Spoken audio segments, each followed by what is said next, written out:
तो हेलो दोस्तों, नमस्कार। स्वागत है आप सभी का एक बार फिर से आपके अपने YouTube channel GK GS bye राज सर क्लासेस में। आइए दोस्तों, आज हम 27 दिसंबर 2023 का करंट अफेयर देखेंगे। चलिए वीडियो में आगे बढ़ते हैं, जानकारी लेते हैं। अगर अभी तक आपने चैनल को सब्सक्राइब नहीं किया है तो पहले चैनल को सब्सक्राइब करें, बेल आइकन को दबाएँ ताकि आगामी वीडियो की नोटिफिकेशन आपके तक पहुँच सके। चलिए पहला क्वेश्चन देखते हैं देरी ना करते हुए। राष्ट्रीय बैडमिंटन चैंपियनशिप 2023 में महिला एकल का खिताब किसने जीता? तो दोस्तों, महिला एकल का खिताब किसने जीता है? अनमोल खरब ने जीता है। किसने जीता है दोस्तों? अनमोल खरब, ये इनका नाम है, अनमोल खरब जी ने जीता है।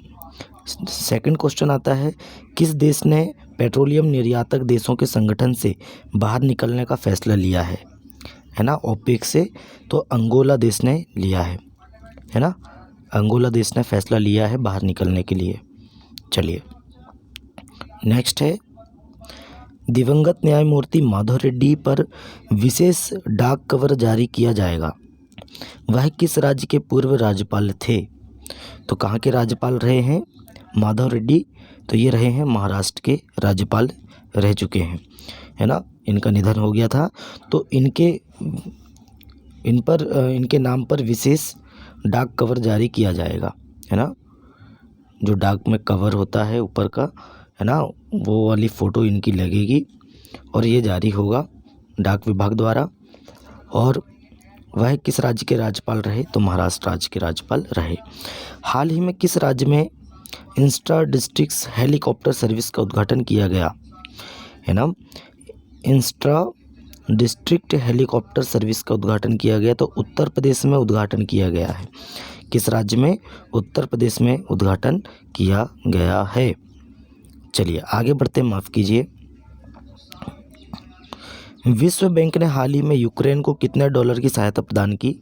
तो राइट आंसर बताएंगे, 1.34 बिलियन डॉलर की सहायता प्रदान की है। 1.34 बिलियन डॉलर।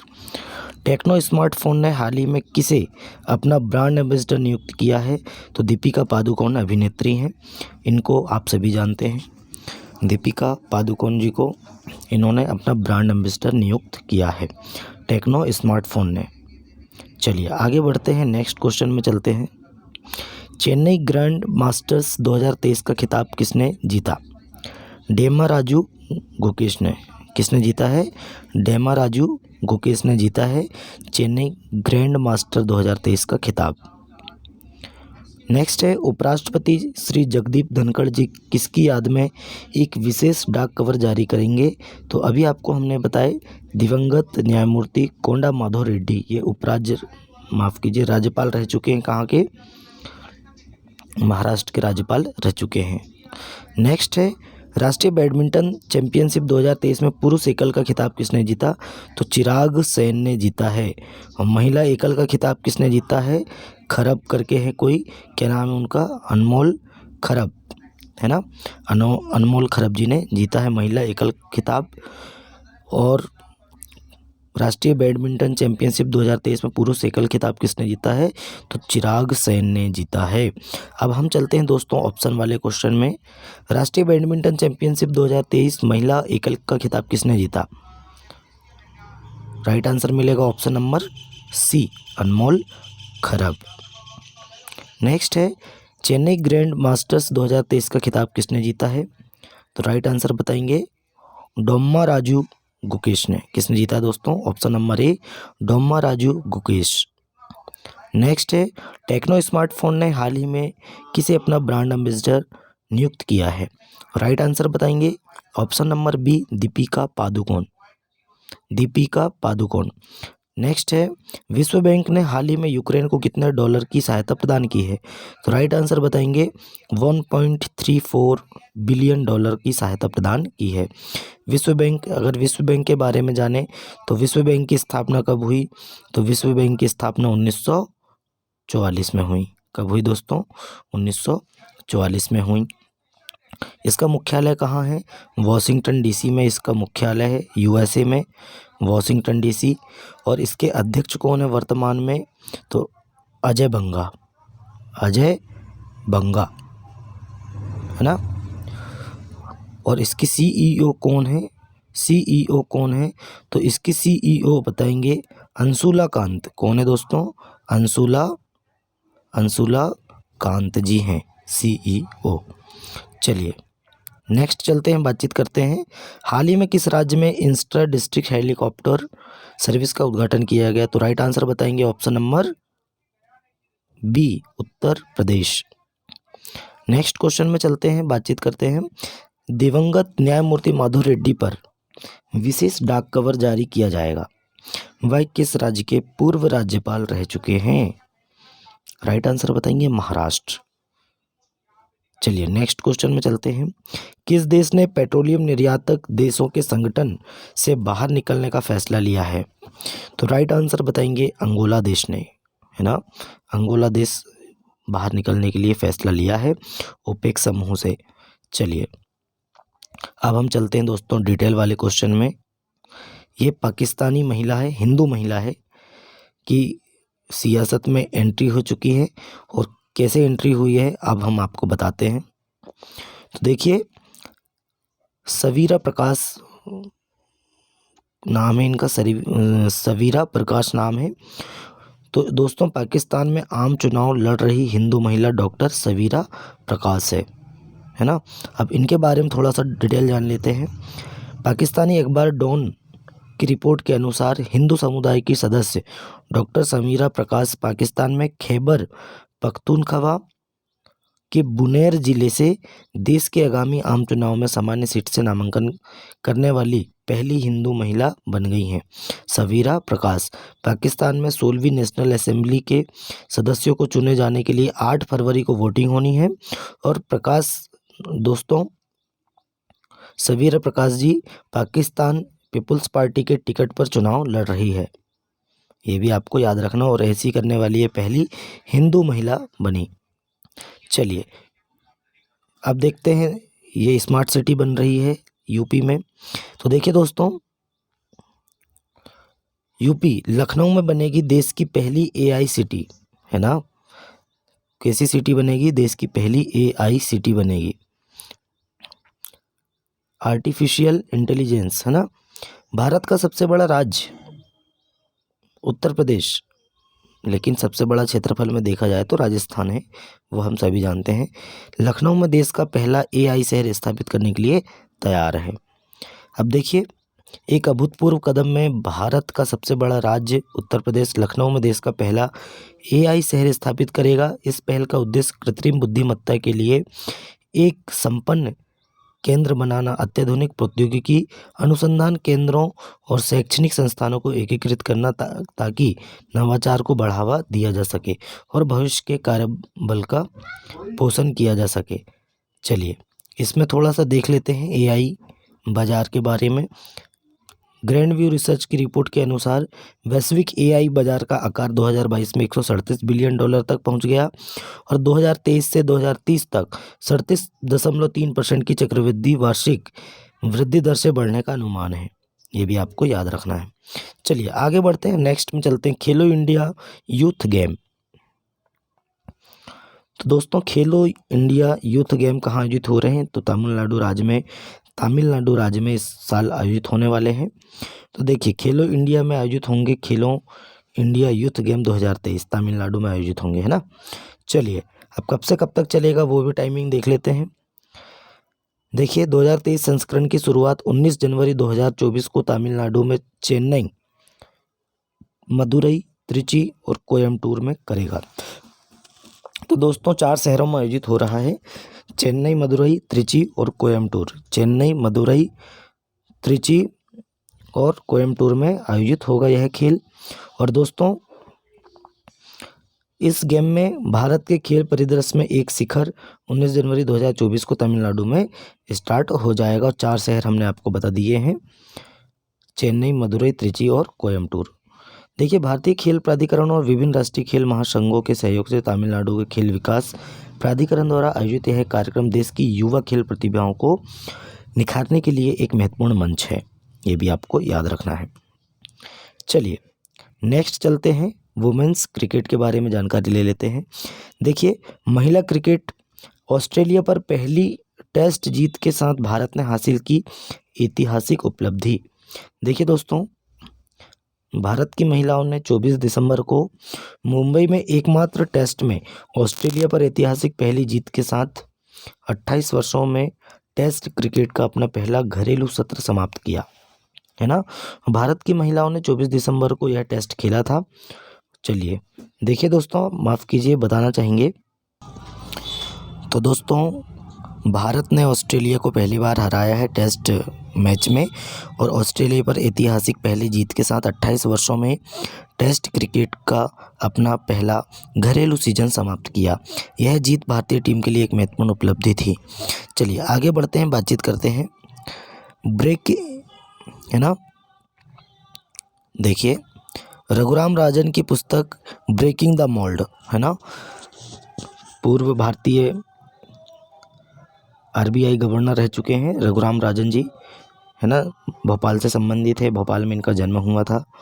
तो दोस्तों रघुराम राजन जी की नई पुस्तक है ब्रेकिंग द मोल्ड, री इमेजिनिंग इंडियाज़ इकोनॉमिक फ्यूचर का विमोचन किया गया, है ना।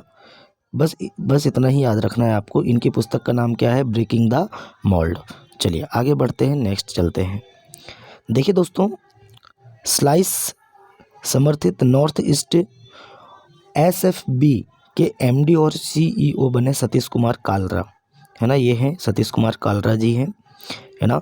ये स्लाइस समर्थित नॉर्थ ईस्ट एसएफबी के एमडी और सीईओ बने हैं, है ना, सतीश कुमार कालरा। चलिए नेक्स्ट क्वेश्चन में चलते हैं। देखिए दोस्तों, 6B monthly monetary policy statement 2016-17, देखिए इसके बारे में पढ़ लेते हैं। देखिए दोस्तों, 25 दिसंबर को प्रधानमंत्री श्री नरेंद्र मोदी जी ने पंडित मदन मोहन मालवीय के एकत्रित कार्यों को शामिल करते हुए 11 खंडों की पहली श्रृंखला का अनावरण किया है। 25 दिसंबर को प्रधानमंत्री श्री नरेंद्र मोदी ने यह अनावरण किया था, है ना। और दोस्तों यह महत्वपूर्ण कार्यक्रम बनारस हिंदू विश्वविद्यालय के दूरदर्शी संस्थापक पंडित मदन मोहन मालवीय की 162वीं जयंती के अवसर पर हुआ। चलिए आगे चलते हैं, नेक्स्ट क्वेश्चन में चलते हैं, बातचीत करते हैं। आप देख सकते हैं निमोनिया की रोकथाम के लिए मणिपुर में सांस अभियान, है ना, SAANS अभियान प्रारंभ किया गया।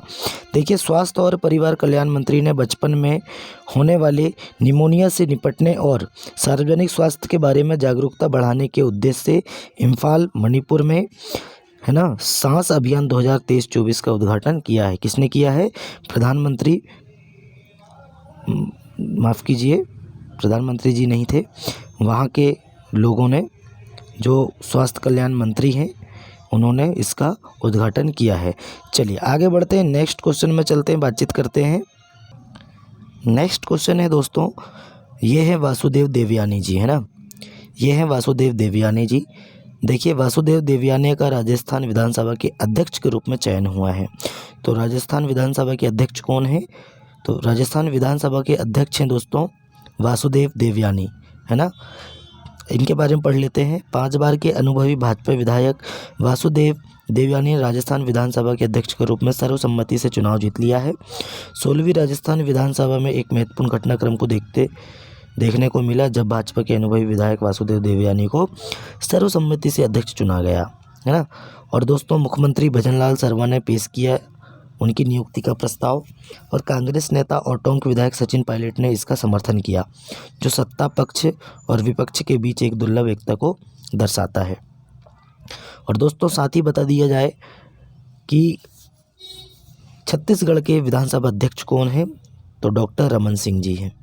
कौन है, डॉक्टर रमन सिंह, है ना, डॉक्टर रमन सिंह जी छत्तीसगढ़ विधानसभा के अध्यक्ष हैं। चलिए नेक्स्ट क्वेश्चन में चलते हैं। वित्त वर्ष 2024 के लक्ष्य से चूकने को तैयार विनिवेश, है ना, एक दशक में 4 ट्रिलियन रुपए से अधिक की बढ़ोतरी। देखिए, सरकार के सतर्क रुख और पूरी तरह से निजीकरण से दूर रहने के परिणाम स्वरूप वित्तीय वर्ष के लक्ष्य से चूकने की संभावना है। देखिए, जैसे जैसे आसन आम चुनाव की आशंका मंडरा रही है, सरकार के निजीकरण के प्रयास धीमे हो गए हैं और राष्ट्रीय संपत्तियों को बेचने के संभावित आरोपों के मद्देनज़र सावधानी बरती जा रही है। Bharat petroleum corporation limited, BPCL, shipping corporation of India और कॉनकोर समेत प्रमुख योजनाओं के ठंडे बस्ते में चले जाने से चालू वित्त वर्ष के लिए महत्वाकांक्षी विनिवेश लक्ष्य पूरा नहीं होने की संभावना है ना। तो दोस्तों, ऐसे में हमारी जो वित्त वर्ष 2024 के लक्ष्य से चूकने को तैयार है विनिवेश, और एक दशक में 4 ट्रिलियन रुपए से अधिक की बढ़ोतरी देखी गई है। चलिए आगे चलते हैं, नेक्स्ट क्वेश्चन में चलते हैं। प्रमोद अग्रवाल होंगे अगले चेयरमैन, सेबी ने दी मंजूरी। तो सेबी के अगले चेयरमैन कौन होंगे? तो दोस्तों प्रमोद अग्रवाल जी होंगे, है ना। कौन होंगे? देखिए, भारतीय प्रतिभूति और विनिमय बोर्ड ने कोल इंडिया के पूर्व प्रमुख प्रमोद अग्रवाल को बॉम्बे स्टॉक एक्सचेंज BSE के अध्यक्ष के रूप में नियुक्त करने की अपनी मंजूरी दे दी है ना। चेयरमैन मतलब बॉम्बे स्टॉक एक्सचेंज के अध्यक्ष कौन होंगे? तो प्रमोद अग्रवाल जी होंगे। ये बहुत इंपॉर्टेंट क्वेश्चन है दोस्तों, है ना। और 17 जनवरी 2024 को प्रभावी होगा इनका कार्यकाल। यह कदम तब आया जब वर्तमान अध्यक्ष SS मुंद्रा का कार्यकाल 16 जनवरी 2024 को समाप्त हो रहा है ना। तो 17 जनवरी से 2024 से ये अपना पदभार ग्रहण कर लेंगे। प्रमोद अग्रवाल जी अध्यक्ष के रूप में, बॉम्बे स्टॉक एक्सचेंज के अध्यक्ष के रूप में अपना पदभार ग्रहण करेंगे। चलिए नेक्स्ट क्वेश्चन में चलते हैं, बातचीत करते हैं सुशासन दिवस के बारे में देख लेते हैं। देखिए, हर साल 25 दिसंबर को पूरे भारत में सुशासन दिवस मनाया जाता है। असल में 25 दिसंबर को भारत के पूर्व प्रधानमंत्री स्वर्गीय श्री अटल बिहारी वाजपेयी जी के जन्मदिन के अवसर पर उन्हें सम्मानित करने के लिए सुशासन दिवस के रूप में घोषित किया गया था, है ना। और दोस्तों, इसकी शुरुआत कब हुई? तो 2014 से हम 25 दिसंबर 2014 से हम भारतीय जनता पार्टी द्वारा, बीजेपी के द्वारा हर साल भारत में सुशासन दिवस के रूप में मनाए जाने की घोषणा की गई थी। तो 2014 से हम मना रहे हैं। चलिए नेक्स्ट क्वेश्चन है नेशनल कंज्यूमर राइट्स डे, है ना। देखिए, राष्ट्रीय उपभोक्ता अधिकार दिवस कब मनाया जाता है? आप सभी जानते हैं दोस्तों, कब मनाया जाता है? तो राष्ट्रीय उपभोक्ता दिवस प्रतिवर्ष 24 दिसंबर को मनाया जाता है, नेशनल कंज्यूमर राइट्स डे, है ना। और इस दिन 1986 में उपभोक्ता संरक्षण अधिनियम 1986 को राष्ट्रपति की सहमति प्राप्त हुई और इस प्रकार का यह लागू हुआ। इस अधिनियम का उद्देश्य उपभोक्ताओं को विभिन्न प्रकार के शोषण जैसे दोषपूर्ण सामान सेवाओं में कमी और अनुचित व्यापार प्रथाओं के खिलाफ प्रभावी सुरक्षा उपाय प्रदान करना है। तो दोस्तों, राष्ट्रीय उपभोक्ता अधिकार दिवस कब मनाया जाता है? तो 24 दिसंबर को। और 25 दिसंबर को कौन सा दिवस मनाया जाता है? तो भारतीय राष्ट्रीय सुशासन दिवस मनाया जाता है। चलिए, तो दोस्तों आज का हमारा करंट अफेयर यहीं समाप्त होता है। वीडियो कैसा लगा कमेंट करके बताएं। अपने दोस्तों में ज़्यादा से ज़्यादा वीडियो को शेयर करें, लाइक करें, चैनल को सब्सक्राइब करें। चलिए दोस्तों, तब तक के लिए मिलते हैं नेक्स्ट वीडियो में। जय हिंद, जय भारत।